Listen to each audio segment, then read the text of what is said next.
If you use an iPhone, a Mac, an iPad, an Apple Watch, an Apple TV, or are simply a technology enthusiast, you're going to love learning more about your technology with your new favorite geeks over at Mac Geek Gab. Get your questions answered and have some fun along the way. Visit macgeekgab.com or search for Mac Geek Gab on Apple Podcasts, YouTube, Spotify, or wherever you get your podcasts. Don't get caught without having Mac Geek Gab in your rotation.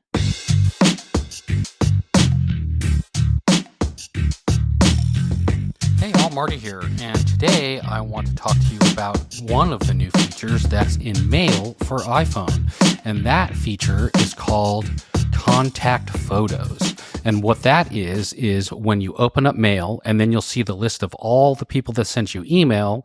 Next to their name on the left side, you will see a contact photo. This is the same photo that shows up in their profile in your address book to represent that person. So some people like this and it's pretty cool, and other people don't. So if you don't like it and you'd prefer to have extra real estate, the way you turn this off would be go into Settings, then go all the way down to Apps, then go into Mail, then you'll see down at the bottom, turn on or off Contact Photos. So if it's on, you can turn it off. And if you want it on, if you would like to see how that looks, then you can turn it on. And that's how you turn on or off Contact Photos in Mail. Hi everyone, it's Chris with a digital bite for you. I am a very latecomer to the Shortcuts app and to the potential of using Siri Shortcuts. I'm not sure why, it just seemed kind of overwhelming. However, I do find that there is one very handy-dandy way to use shortcuts in a way that doesn't seem overwhelming to me. Recently, I was working with a student and we were exploring the Seeing AI app. And just for fun, to show this person what the app offered, I decided to go into the settings. Lo and behold, there's something about Siri Shortcuts in there. So I wanted to show you that today. So with the app open, you have the different channels at the bottom, and there's a quick help button. And then to the far left, menu button. There is our menu button. So we're going to double tap that. Close button. And we're going to go in here and find settings. Browse photos button. Help button. Feedback button. Settings button. There we go. Double tap. Seeing AI back button. Okay, so let's find these Siri Shortcuts options here. Settings heading. Currency button. Configure Siri Shortcuts button. Wow, there it is. So we're going to double tap and see what's in here. Select the activities which you wish to use with Siri Shortcuts heading. How cool is that? Now, before I explore this, none of these items were selected, but you will hear that some of them are selected. Selected. Recognize product. Selected. Recognize short text. Selected. Recognize document.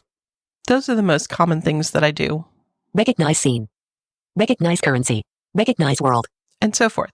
So you find that the items that I regularly do are selected. And so now what I'm going to do is I'm going to actually invoke a shortcut, and you'll hear what's happening here. I have a little video capture card in an unopened box. It's what did Chris buy this week? And I wanted to show you what it says for the short text on the box. So I will launch the shortcut by just holding in my side button and saying, recognize short text. Seeing capture. And it says, video capture, 60 Hertz, USB 3.0, 3300. Nice. Okay. So it immediately launched the Seeing AI app, and I held the phone camera over the little box, and it immediately recognized that short text. So that's a way that you can readily access the Seeing AI app with the functions that you use most often just by asking the S Lady to perform that shortcut for you. Hope that's helpful, and see you next time. So we'll start out in Edge on the downloads page at Todoist, Todoist.com/downloads with an S. I'll use H for heading navigation. Todoist apps for all your devices heading level 1. And we'll down arrow until we find, in this case, Windows 10/11. Use the H key. Desktop heading Mac OS heading Windows 10/11 heading level 5. Until you find Windows 10/11, down arrow once. Microsoft Store app batch graphic. Link or download here. You can download it in the Microsoft Store or link download here. Downloads vertical bar Todoist. Link or download here. Loading page. Loading complete. Downloading Todoist-Win32-8.12.2.x 142 MB. So I'm going to exit Edge and go to File Explorer and then locate my downloads. And press Enter. Items view list box. Items view multi-select list box. Today expanded. Todoist dash. And there's Todoist. So again, we'll press Enter. Actually, we need to select it with space and then press Enter. Todoist setup dialog. Todoist 8.12.2. Todoist 8.12.2. Todoist 8.12.2 installing. Please wait while Todoist is being installed. 78%. 100%. Downloads. Once that install is done, the file will automatically close and then opens Todoist automatically for you. You don't have to hit next or anything. Just give it a couple of moments and it will then give you access to the Todoist application. You're then put on an application that says log in with your browser. This will only take a couple of moments. When you get that, or your title bar says Todoist, simply tap your tab key. Close window button. Close. And again. Log in via your browser link. And I'll press Enter on that. Todoist-Microsoft Edge alert. This puts me back on Todoist's webpage. Log in heading level 1. And if you use heading navigation, you can log in. So I'm going to go ahead and log in real quick. Password edit. Bullet. Log into Todoist document. Cancel button. Once you're logged in, a dialog pops up that says, this site is trying to open Todoist left parent Mac right parent. Fun fact, it says the Mac, but it actually opens a Windows version if you're on Parallels. Now, we need to allow it to open that, so we'll go ahead and do that so that way Todoist knows we've successfully logged in. Once you're signed into Todoist on Windows, you should be placed on your inbox and Todoist. And if you don't find immediately the link that says skip the task list same page link, use your tab key to locate that. I'll press Enter on that. Inbox heading level 1, inbox. And then this puts me on a heading level 1 for my inbox, and at this point, I'll disable my virtual viewer. Off. And we'll use our down arrow or Todoist keystrokes to navigate. Call leads, send invoice for figure out if I'm keeping the add task button. You will eventually get to an add task button. You can press Enter on that, or what I do is just tap the Q key. Task name edit. This puts me in the task name, and I'm going to type in Demo Todoist for Windows Audio on Saturday afternoon. And I'm going to press Enter. Add task button. Task added to inbox open.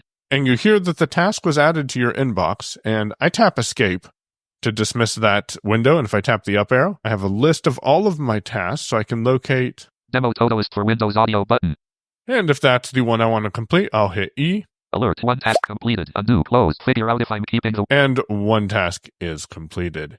If you need a list of all the keystrokes in Todoist, tap a question mark. General open task view, enter, select task X, move focus up, upwards arrow, or K, move focus down, downwards arrow. Tap the escape to close the keystroke list. Figure out if I'm keeping... And another thing that you'll learn in Todoist is OU. Open user. Settings menu, Michael Babcock 1/1 task ONP menu 1 of 11, M. And if you'd like to get directly to your productivity, tap OP. Settings ONS menu 2 of 11. To get to settings, tap your OS, and that'll allow you to configure Todoist to fit your needs.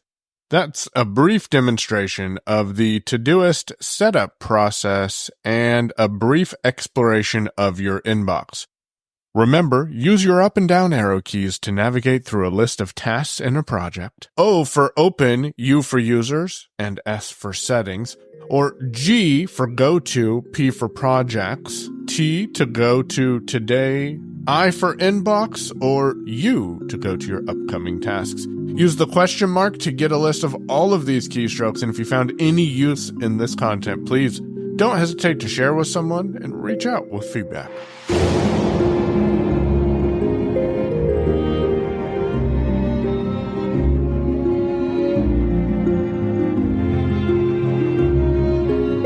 The music used in today's production was thanks to Andre Louis and his Shorts collection.